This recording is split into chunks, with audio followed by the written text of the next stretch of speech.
ونسلم على رسوله الكريم أما بعد فأعوذ بالله من الشيطان الرجيم بسم الله الرحمن الرحيم مالك يوم الدين مالک ہے وہ قیامت کے دن کے۔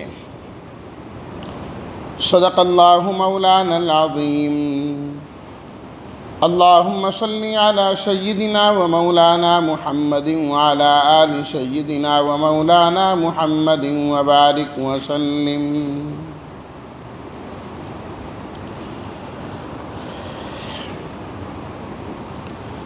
سورۃ الفاتحہ کی پہلی آیت میں دعویٰ تھا کہ الحمدللہ تمام ستائشیں حمدیں اللہ کے لیے خاص ہیں۔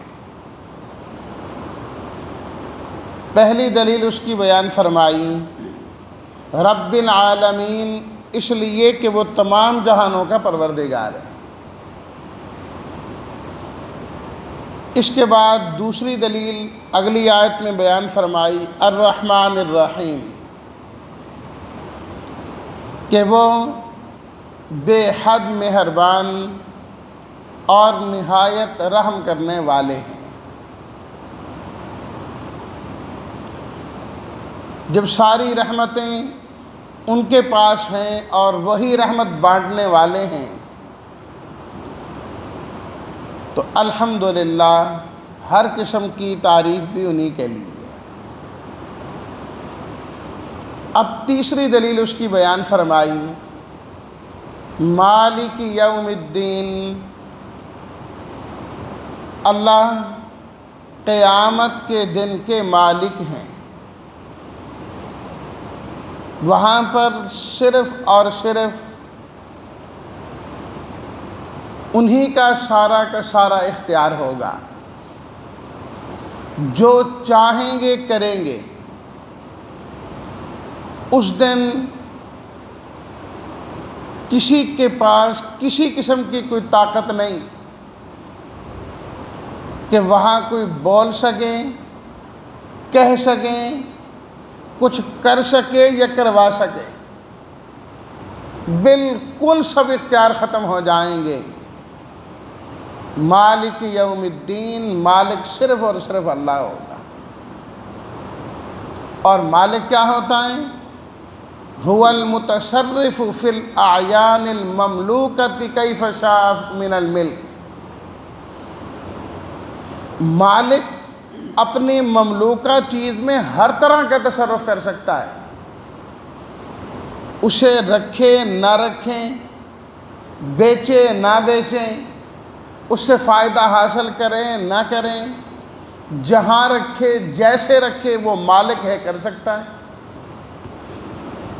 مالک کو تو یہ سارے اختیارات ہوتے ہیں نا۔ اور اسی طرح ایک قرات کے اندر ملک کا لفظ ہے، یہاں پر ملک یوم الدین، ملک کا معنی ہوتا ہے بادشاہ۔ تو پھر معنی یہ بنے گا کہ قیامت کے دن کا بادشاہ بھی صرف اللہ ہے، مالک بھی اللہ ہے اور بادشاہ بھی اللہ ہے۔ دیکھیے، مالک تو ہر چیز کا آج بھی اللہ ہے، بادشاہ تو ہر چیز کا آج بھی اللہ ہے، لیکن اللہ تعالیٰ نے قیامت کے دن کا خصوصیت کے ساتھ ذکر فرمایا۔ وجہ اس کی یہ ہے کہ دنیا کے اندر ظاہری اور عارضی ملکیتیں اوروں کی بھی ہوتی ہیں۔ میری زمین، میری کار، میرا مکان، میرا کپڑا، میرا جوتا، میرا فلاں، کچھ نہ کچھ ملکیتیں ظاہری طور پر اور عارضی طور پر انسان کی ہوتی ہیں۔ لیکن قیامت کا جب دن آ جائے گا تو یہ ساری ظاہری ملکیتیں بھی ختم ہو جائیں گی، یہ جو مجازی بادشاہ ہیں یہ بھی سب ختم ہو جائیں گے۔ وہاں ملکیت اور بادشاہت صرف اور صرف اللہ کی چلے گی۔ اللہ تعالیٰ نے قرآن مجید 24ویں سپارے میں سورہ المؤمن میں ارشاد فرمایا کہ جب قیامت کا دن ہوگا سب کے سب اللہ کی بارگاہ میں موجود ہوں گے۔ یومہم بارزون لا یخفی علی اللہ منہم شیء، سب اللہ کے سامنے ظاہر ہوں گے، کوئی بھی پوشیدہ نہیں ہوگا اور کسی کی کوئی بات پوشیدہ نہیں ہوگی، سب واضح، سب کھلا ہوا ہوگا۔ وہاں پر اللہ تعالیٰ پوچھیں گے لمن الملک اليوم، بتاؤ آج کس کی حکومت ہے، آج یہ ملک کس کا ہے، آج بادشاہتیں کس کی ہیں؟ لمن الملک اليوم، بڑے بڑے بادشاہ ہوں گے، وہ بھی ہوں گے جنہوں نے تقریباً پوری دنیا پر حکومت کی ہے، وہ بھی ہوں گے جن کی حکومتوں میں سورج نہیں غروب ہوتا تھا، وہ بھی ہوں گے جو کسی کے قابو میں آنے والے نہیں، میں کرتے رہے پوری زندگی۔ اور وہاں بڑے بڑے نیکوکار بھی آئیں گے، حضرت سلیمان علیہ الصلاۃ والتسلیمات جیسے بھی ہوں گے جن کے تخت ہواؤں میں اڑتے تھے، جنات جن کے تابع تھے، پرندوں کی زبانیں اور بولیاں جو سمجھا کرتے تھے۔ اللہ پوچھے گا لمن الملک اليوم، بتاؤ آج کس کی حکومت ہے؟ کوئی نہیں بول سکے گا کہ وہ یہ کہے کہ میں حاکم ہوں، میری حکومت ہے۔ تو اللہ کی طرف سے اعلان ہوگا للہ الواحد القہار، آج حکومت ہے اس ذات کی جو یکتا ہے اور سب پر غالب ہے۔ آج تو اس کی حکومت ہے، آج کسی کی حکومت نہیں۔ یہاں اللہ نے قاضی نہیں فرمایا کہ قیامت کے دن کا قاضی اللہ ہوگا یا قیامت کے دن کا حاکم اللہ ہوگا، اس لیے کہ قاضی اور حاکم بادشاہ جتنا بھی اختیار والا ہو جائیں پھر بھی اس کے اختیارات محدود ہوتے ہیں، قانون سے باہر نہیں جا سکتا جی، کہتے ہیں میرے دائرہ اختیار میں نہیں ہے جی، آخر ایک جگہ رک جاتا ہے۔ مالک جو ہوتا ہے اسے نہیں روکا جا سکتا، مالک یوم الدین۔ اور وہاں پر کوئی چھوٹا ہو یا بڑا ہو، کوئی کسی اختیار کا مالک نہیں ہوگا۔ اس وقت کے بڑے بڑے جو کافر تھے انہوں بھی یہ گمان تھا کہ ہمارے معبود ہمیں بچا لیں گے، جن کی عبادت کیا کرتے تھے یہ ہمیں بچا لیں گے۔ یہود و نصارہ کے عقائد بھی اسی طرح ہی تھے، ہم تو اللہ کے محبوب ہیں، محبوبوں کی اولاد ہیں، یہ جو اللہ کے محبوب گزرے حضرت موسیٰ، حضرت عیسیٰ علیہ السلام اور دیگر، یہ ہمیں بچا لیں گے۔ اللہ نے فرمایا نہ، یہ سب خام خیالیاں ہیں کہ ہمیں فلاں بچائے گا، فلاں بچائے گا، نہیں۔ یوم لا تملک نفس لنفس شیئا والامر یومئذ للہ، سورہ انفطار میں اللہ تعالیٰ نے فرمایا اس دن کوئی نفس کسی نفس کے کام شیئن کچھ بھی نہیں آئے گا، نفس لنفس شیئن، تینوں اللہ نے نکرہ ذکر کی، کوئی بھی نفس کسی بھی نفس کے لیے کچھ کام آ جائے نہیں ہوگا۔ والامر یومئذ للہ، ہر طرح کا اختیار ایک صرف اللہ کے پاس ہوگا۔ مسلم شریف کی روایت واضح طور پر موجود ہے، نبی کریم صلی اللہ علیہ وسلم نے اپنی بیٹی، سب سے چھوٹی لاڈلی اور پیاری بیٹی حضرت فاطمہ رضی اللہ تعالی عنہ سے فرمایا یا فاطمہ انقذوا انفسکم من النار، میری بیٹی آگ سے حفاظت کا انتظام خود کرو، اپنے آپ کو بچاؤ آخرت کی آگ سے، جہنم کی آگ سے۔ لا املک لکم من اللہ شیئا، میں تمہارے لیے کسی چیز کا مالک نہیں ہوں کہ اس گمان پر رہو کہ میرے والد امام الانبیاء ہیں، خاتم النبیین ہیں، اس لیے میرا کام ہو جائے گا۔ فرمایا نہیں، میں نہیں مالک، میں نہیں بچا سکوں گا، ہاں ایک رشتہ داری ہے، فرمایا کہ میں اسے قائم رکھتا ہوں اور رکھوں گا، لیکن اللہ کی پکڑ سے بچا سکوں یہ نہیں ہو پائے گا، یہ نہیں ہو پائے گا۔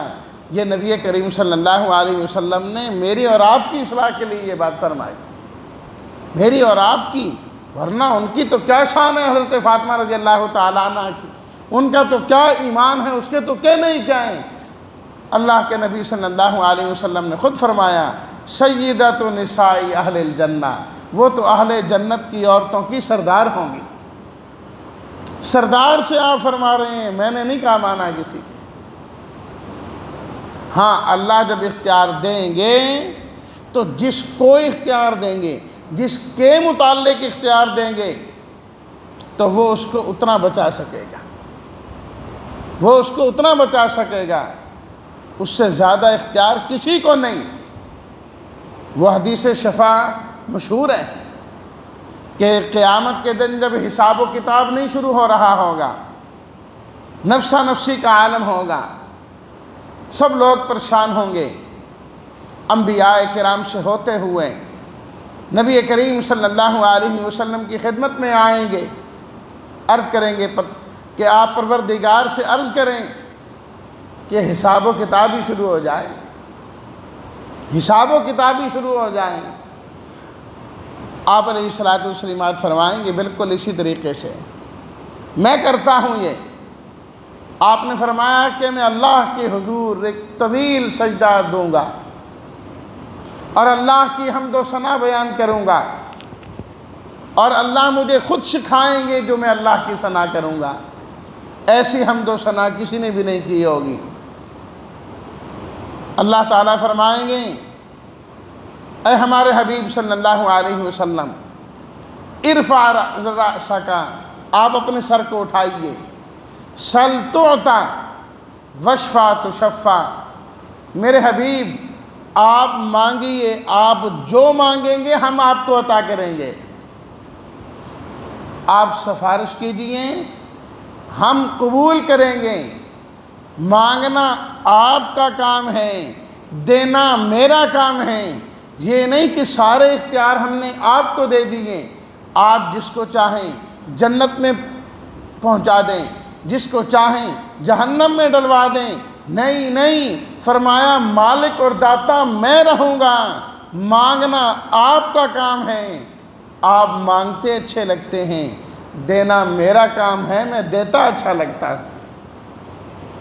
مالک میں ہی رہوں گا، داتا میں ہی رہوں گا، دینے والا میں ہی رہوں گا۔ مالک یوم الدین صفت صرف اللہ کی ہے، صرف اللہ کی ہے، اور کسی کے کوئی کام نہیں آئے گا۔ تو اس کے اندر عقیدہ قیامت کی طرف بھی اشارہ فرما دیا، قیامت کی طرف جو اسلام کے بنیادی عقائد میں سے ہے، اور پھر اگلی صورت کی شروع میں آ رہا ہے، میں وہاں اس کی تفصیل وہیں عرض کروں گا۔ یوم الدین، قیامت کو الدین کے لفظ سے، یوم الدین کے لفظ سے تعبیر کیا۔ ویسے تو دین کا لفظ عربی زبان میں کئی معنی کے لیے آتا ہے، اللہ کی عبادت کے لیے بھی الدین کا لفظ آیا ہے، فَاعْبُدِ اللَّهَ مُخْلِصًا لَهُ الدِّينَ، قرآن مجید میں عبادت کرو اللہ کی، خالص عبادت اللہ ہی کی کرنی ہے، وہاں الدین فرمایا۔ اسی طرح دعا مانگنا، اللہ کو پکارنا، یہ بھی قرآن مجید میں دین کے معنی میں آیا ہے، فَادْعُوا اللَّهَ مُخْلِصِينَ لَهُ الدِّينَ، اللہ کو پکارو، تمہاری پکار خالص اللہ کے لیے ہونی چاہیے، اس پکار میں کوئی اور شریک نہیں ہونا چاہیے۔ اور اسی طرح جو ہمارا مذہب ہے، مذہب اسلام، اس کو بھی دین کہا جاتا ہے۔ وَمَن يَبْتَغِي غَيْرَ الْإِسْلَامِ دِينًا، جو اسلام کے علاوہ دین تلاش کرے گا فَلَن يُقْبَلَ مِنْهُ، وہ قابل قبول نہیں ہو۔ اور دین کا چوتھا معنی ہوتا ہے بدلہ، جزا و سزا۔ تو قیامت کے دن کو دین اس لیے کہا جاتا ہے کہ وہ بدلے کا دن ہے۔ انسان نے جو کچھ یہاں کیا، قیامت کے دن اس کا بدلہ پائے گا، اچھائی کی اچھا نتیجہ، برائی کی برا انجام سامنے آئے گا۔ یہ دنیا دار العمل ہے، عمل کی جگہ ہے، عمل کی جگہ ہے، اور قیامت کا دن بدلے کا دن ہے، جزا کا دن ہے۔ یہ تینوں دلائل جو اللہ تعالیٰ نے بیان کیے ہیں، یہ آپس میں مربوط ہے، جڑے ہوئے ہیں۔ فرمایا نا کہ الحمدللہ، تمام تعریفیں اللہ کے لیے۔ جو تعریف کی جاتی ہیں کسی کی، وہ تین وجہ سے ہوتی ہے۔ یا یہ ہے کہ اس کے گزشتہ احسانات ہیں ہم پر، اس لیے ہم تعریف کرتے ہیں، یا اس لیے ہم کسی کی تعریف کرتے ہیں کہ اب اس زمانے میں، موجودہ زمانے میں اس کے احسانات ہم پر ہیں، اور تیسرا یہ ہے کہ آئندہ اس کے احسانات ہوں گے، اس کو اس سے کام پڑنا ہے، تو پہلے ہی سے وہ اس کی تعریفیں کرے گا، اچھائیاں کرے گا، کیونکہ کل کو ضرورت پڑنی ہے۔ تو رب العالمین کے اندر اشارہ ہے اللہ کی سابقہ احسانات کی طرف، کہ وہ انسان کو عدم سے وجود میں لانے والا ہے، رب العالمین ہے۔ الرحمن الرحیم، اس میں اشارہ ہے اللہ کے موجودہ احسانات کی جانب، جو اس وقت اللہ کی طرف سے ہو رہے ہیں۔ فرمایا کہ یہ سب کچھ جو ہو رہا ہے، یہ اس کی رحمت سے ہو رہا ہے۔ مالک یوم الدین، اس میں اشارہ ہے اللہ کے ان احسانات کی جانب جو آئندہ ہوں گے، خاص طور پر قیامت کے دن ہوں گے، کہ وہاں پر تو اللہ کے ایمان والے پر اتنے احسان ہوں گے، اتنے احسان ہوں گے کہ انسان ان احسانات کا تصور بھی نہیں کر سکتا، سوچ بھی نہیں سکتا انسان ان کو۔ اور یہ قیامت کا دن اور اس کے جو احسانات ہیں، یہ بھی حقیقت میں اللہ کی رحمت کا ہی نتیجہ ہے، جو الرحمن الرحیم فرمائے۔ ورنہ ایک آدمی یہاں 50 سال 60 سال اللہ اللہ کریں، دین کا کام کریں، قرآن پڑھیں، نماز پڑھیں، اور اسے کوئی بھی بدلہ نہ ملیں، تو یہ تو اس کی نیکیاں جو ہے نا، ان کا کوئی خاص مول تو نہ ہوا نا۔ یہ بھی ویسے، اور ایک وہ آدمی جو پوری زندگی جرم کر کے گیا، اور وہ بھی ویسے ہی، دونوں مر گئے، بات ختم ہو گئی۔ یہ نہیں، اللہ کی رحمت یہ ہے کہ جس نے یہاں عمل کیا ہے، اللہ اپنی رحمت سے اسے وہاں پر عطا فرما دیں۔ اس کی محنت کا صلہ، انسان پورا دن مزدوری کرے تو رات کو اس کی مزدوری کا مل جانا، یہ اصل اس کی محنت کی قدر ہے، کہ محنت کی قدر کی گئی ہے اس کی۔ پورا مہینہ ملازمت کی، اور مہینے کے آخر میں اسے تنخواہ ملی تو قدر ہو گئی اس کی۔ اسی طرح جو پوری زندگی محنت کرے گا، تو اللہ تعالیٰ فرماتے ہیں وَمَنْ أَرَادَ الْآخِرَةَ وَسَعَى لَهَا سَعْيَهَا وَهُوَ مُؤْمِنٌ فَأُولَئِكَ كَانَ سَعْيُهُمْ مَشْكُورًا، جس نے آخرت کے لیے کوشش کی، ہم اس کی کوشش کو قدر کی نظر سے دیکھیں گے، قدر کی نگاہ سے دیکھا جائے گا۔ تو اللہ نے قیامت کا دن اسی لیے رکھا کہ اس دنیا کے اندر نیکیاں کما کما کے آخرت کے خزانے میں جمع کرتے جاؤ، اور اللہ کے ہاں جب تمہاری نیکیاں پہنچیں گی اور تم بھی پھر وہاں پہنچیں گے، مالک تو وہی ہیں، پھر داتا تو وہ ہیں، وہ اس طرح دے گا کہ تم خوش ہو جاؤ گے، اس کے دینے کے اندر اس کا ہاتھ کوئی روک ہی نہیں سکے گا۔ اس لیے فرمایا کہ یہاں تو بسا اوقات کوئی نوازنا چاہتا ہے لیکن درمیان میں رکاوٹیں ہوتی ہیں، فرمایا اللہ کے لیے کسی قسم کی کوئی رکاوٹ نہیں، جہاں بھی رکاوٹ نہیں وہاں تو ظاہری رکاوٹیں بھی ختم ہو جائیں گی، ایک اللہ ہی ہوگا جو چاہے گا کرے گا۔ تو اے ایمان والوں، تم ہمیشہ اس کی حمد و ثنا بیان کرتے رہو، قیامت کے دن اللہ اپنی شایان شان تمہیں نواز دیں گے اور بدلہ عطا فرما دیں گے۔ اللہ تعالی ہم سب کو دنیا اور آخرت دونوں جہانوں میں سرخ رویاں عطا فرمائے، اور قیامت کے دن اللہ ہم سب کو اپنی شایان شان عطا فرمائے۔